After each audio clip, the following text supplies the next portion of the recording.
Hello, I'm Jason Yackee, a professor of law at the University of Wisconsin-Madison. I'm thrilled that you're interested in learning a bit more about what I've been working on lately. So in the past few years, I've been working on the history of investor-state dispute settlement in the era prior to investment treaties.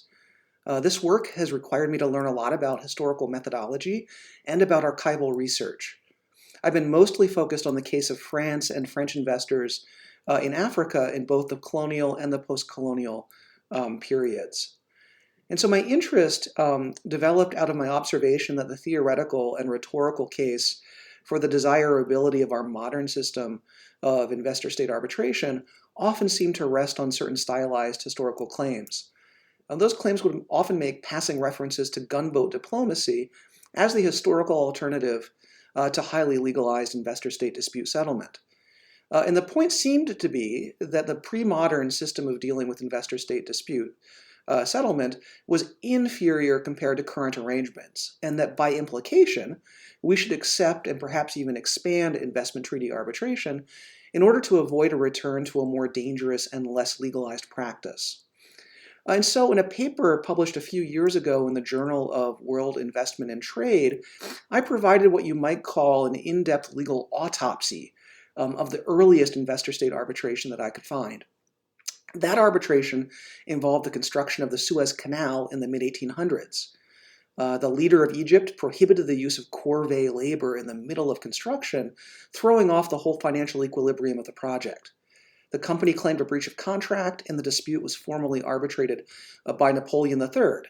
But in reality, it was arbitrated by a panel of distinguished French civil servants. Now, we might expect that such a proceeding would be highly and improperly politicized, but I show in the article that it was actually a relatively legal affair and surprisingly modern in many ways. It was proceduralized, it was centered around legal and factual arguments and evidence, and it resulted in a reasoned award. And overall, it was quite a success in this sense. It brought the dispute to a principled and reasonable solution that maintained the parties' relationship and that cleared the way for the Grand Canal project to be completed. Now, more recently, I've explored expropriation disputes that arose in the wake of decolonization in Francophone Africa, so 1960s, 1970s. In an article I published in the American Journal of Legal History a couple of years ago, I used French diplomatic archives to explore Mauritania's 1974 nationalization of the Mifirma iron ore operations. And my study there shows that politicized dispute settlement, exercised through a combination of legal and diplomatic means, could actually be effective, especially where the home state and the host state and the investor found themselves in complexly interdependent relationships. And so in the Mifirma case, for example, the expropriated shareholders, who are major Western steel companies, could organize boycotts of the nationalized mine's output. They could reach out to the World Bank and to Western governments to try to convince them to link aid decisions to Mauritania's willingness to settle. They could seek arbitration under the terms of their concession contract. They could use domestic law to threaten Mauritanian government interests in other countries. And they could rely upon the French government to encourage Mauritania to participate in settlement negotiations. And so in sum, my archival research presents a less gloomy picture of pre-investment treaty investor-state relations. I find that gunboat diplomacy wasn't as widespread as one might expect.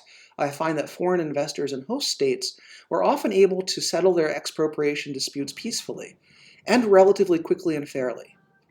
So I'm currently expanding my research to other cases in post-colonial Francophone Africa with the goal of producing a scholarly book on the topic.